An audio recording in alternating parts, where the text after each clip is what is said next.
Жақшылықты бөлішейін дегенмін. Көптен бері ойлап айтып жүретелем. Айтып жүретелем дейін, ойлап жүретелем. Бірақ уақытына бүгін келді ғой дейін.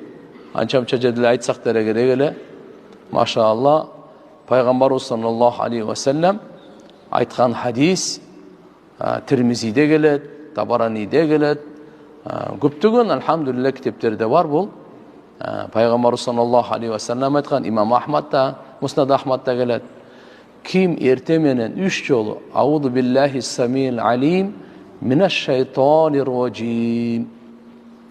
Auzu billahi samil alim mineşşeytanirracim. Auzu billahi samil alim mineşşeytanirracim. 3 ret. Aytip andan keyin Haşar suresinin akırkı 3 ayatın bir yolu okup koysa. Huvallahu'llezî la ilahe illahu alimun gaybi ve şehâde huvarrahmanirrahim. Vallahu'llezî la ilahe illahu el-melikul kuddûsus selamul mu'minul muhayminul azizul cebbarul mutekebbir. Subhanallahi amma yüşrikûn.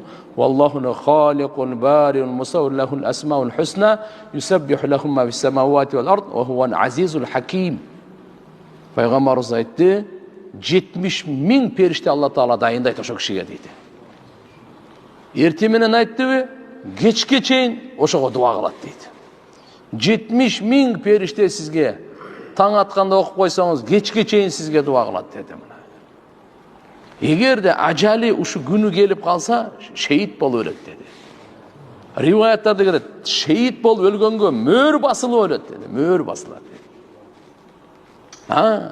Жана эртеменен айтты, кечки амалдарынан кайсы бир нерселерге жетишпей калса, тахажжуддар мисалы, зикир дуалардан кемчилдик болуп калса, ошолор толуктанат деди.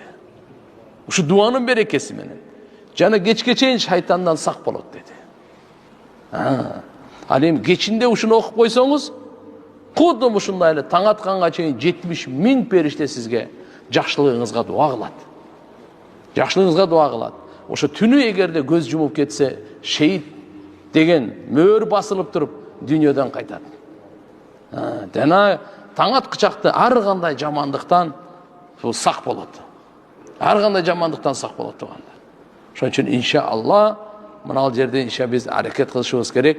Ушу дуаны жаттап окуп жүрсөк, эми сиздерге мындай Алланын неаматы катары, бир тууган катары, Алла Таалам неаматты айт деген эле бир мотивация катары айта кетейин деп атам да. Кудайга шүгүр, Алланын жардамы менен, жакшы адамдардын дуасы менен мен өзүм жеке буну 98-жылдан бери калтырган эмесмин да. Бир мотивация катары бул, кыйынсынуу катары эмес. Бирок алхамдулилля сиздерге да мындай бир көмөк болсун, бир мотивация болсун, бир жаттайлы, окуп жүрөйлү деген бир максатта бөлүшүп атам. Пайгамбарыбыздын улуу хадиси, бул алымдардын эле тажрыйбасы эмес. Кээ-бир дуалар бар, кээ-бир дуалар алар алымдардын тажрыйбасынан, бул пайгамбарыбыздын өзүнөн болгондо да Кур'ан-ы Каримдин улуу аятынан. Эми бу жерде айта турганым, улуу Алла Тааланын аты мына ушул аяттарда жашырылган деп дагы айтат да. Себеп дегенде бул азыр мына айт карасаңыз, эмне деп айтып атат? Хуаллахуллази ла илаха иллаху. Ең бірінші башталған Алланың аттары бардығы. Ушул аяттарды оқып жүрсеңіз, Алланы сүйісі көбейет жүрегіңізде. Аллаға болған ишеним көбейет. Аллаға болған үміт көбейет. Алла Тааладан қорқу көбейет. Алла Тааланы тану, жаратқан Аллаға жақындоо, жаратқан Алла Тааладан кечирим сурағанға, Алла Тааладан жакшылыкты сурағанға жүректе байланыш түзүлөт. Бұл аяттың керемети өтө көп. Қасиеті өте көп. Азыркы мисалы хадисте пайгамбарыбыз өзүнүн айтканы эле, "Вакканаллаху лаху 70.000 малак" деп 70.000 периштени Алла Таала дайындап коет экен. Юсаллуна алей, ага дуа кылып турат экен мынакей. Мына бул жердеги Алланын өзүнүн аты, сыпаттары айтылып атат. Алимун гайб ва шахада, ар-рахман, ар-рахим, الملك القدوس السلام المؤمن المهيمن العزيز الجبار المتكبر. Subhanallah, бардық айыптан таза екендігі. Al-Khaliq, Al-Bari, Al-Musawwir.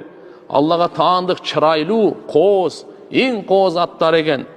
Allah Ta'alandan keyin anan жер менен асмандагы бардыгы Алла Тааланы арулап турат, жандыктын бардыгы. Ал Азиз, ал Хаким ал деп мынандай ушундай улуу касиеттүү аттарды, сыпаттарды камтыган аят бул. Буну жатташыбыз керек.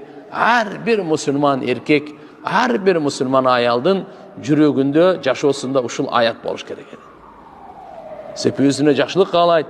Ошон үчүн иншалла кечиктирбей өзүбүздө жаттайлы, үй бүлө бала чака менен бөлүшөйлү, тааныгандар менен дагы бөлүшөйлү. Аракет кылабызбы иншалла? Мен эсиме келип кеттим, алхамдулилlah. Кээде балдарга мындай тамашага салгандай кылып айтып койчу элек, бирок ал деле чындыкка жакын. 70 000 периштени ишке салып коелу да анан сүйлөшө берели. Кандай дедиңер депчи? 70 000 периштени ишке салып коелу дагы. Анан чай ичип отура берели мындай, сүйлөшүп, маектешип, дагы эмнелерди, жакшылыктарды бөлүшүп, бирибизге үйрөнүп, бирок ишке эмне кылып коелу? Ишке салып коелу деп. Ал кандай деген? Мына ал да. Буну аятты окуп коюп деген.